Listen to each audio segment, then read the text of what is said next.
So as we start a new year, we often look to new ways to improve ourselves, and we usually like to make changes to how and what we eat. So here to help us negotiate the new nutrition trends of 2017 is registered dietitian Andrea Hardy. Good morning, Andrea. Thank you so much for having me, Leah. Thank you so much for being here. I'm really excited about 2017's nutrition trends because they're really on par with what dietitians talk about all the time. All the time. And nice. I'm super excited about gut health.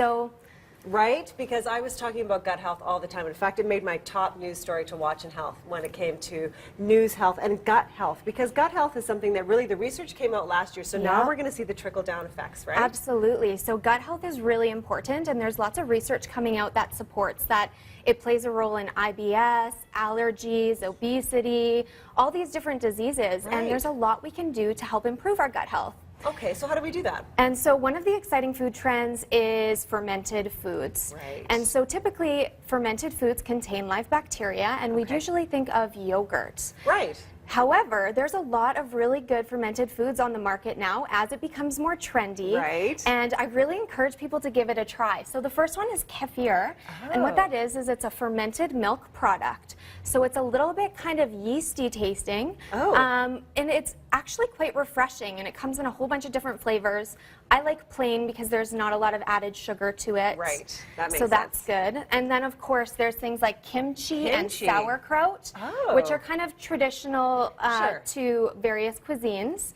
And they use fermented foods as well as vegetables like cabbage. Oh, and then kombucha as well. Yeah, so kombucha is a really great drink that contains live bacteria, and it's also a really good option for including fermented foods in your diet. Absolutely.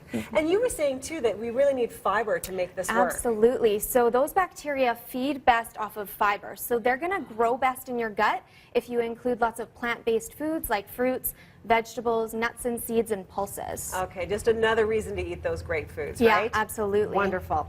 Okay, now what about food waste? Because this is an issue for 2017, isn't it? It really is, and people are really conscious because food prices are going up. We expect 3 to 5% increase this year, so people are really interested in not only saving money, but also making sure that they consider the impact of their nutrition decisions on global food security and sustainability. Okay. So my #1 tip for reducing food waste is to make sure you plan, and this one's kind of an obvious one. Right, but it's hard to do for a lot of people. Yeah, for sure. So on my website, I have a free meal planning tool, and it takes you step by step. So it really saves time. The average Calgarian takes about 2.5 hours of planning and grocery shopping a week, and this cuts it down to 45 minutes flat. Wow, that's great. 45 minutes, way faster. And then another really good tip is to make sure that as your produce turns, to freeze it. So a lot of times I just take these lettuce containers straight up and I stick them into the freezer, and then they end up going into my smoothies,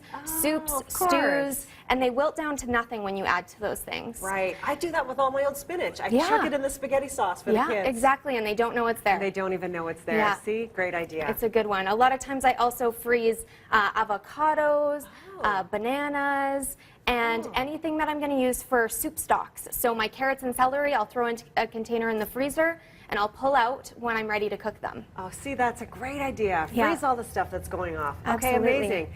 And then, at the end, people are making healthier choices when it comes to their fast food, too, aren't they? Right, absolutely. So people are really interested in saving time, but still making healthy choices. So there's a lot of really good local options. For example, today Made Foods brought some snacks for the crew. Right. And what it is really focused on healthy meals to go. So making sure that people have a balanced plate and a healthy option when they're busy. So a lot of times it's something super easy to pick up quick, or even get a bulk amount delivered to your house to kind of save time and eat on the go. So they have a lot of really good options. As well, grocery stores also have dinner kits. So you can take away the planning, you can take away thinking at the grocery store, you pick up your dinner kit, you go home, you cook what's in that box, and you're good to go. Wow, and it's all healthy. Yeah, absolutely. Incredible. It's all about saving time, but still trying to be healthy, Yeah, isn't with it? whole foods. Yeah. Wonderful. Andrea, thank you so much. Thanks so much. Many fantastic ideas here. Andy, there you go. Quick and easy and delicious, too.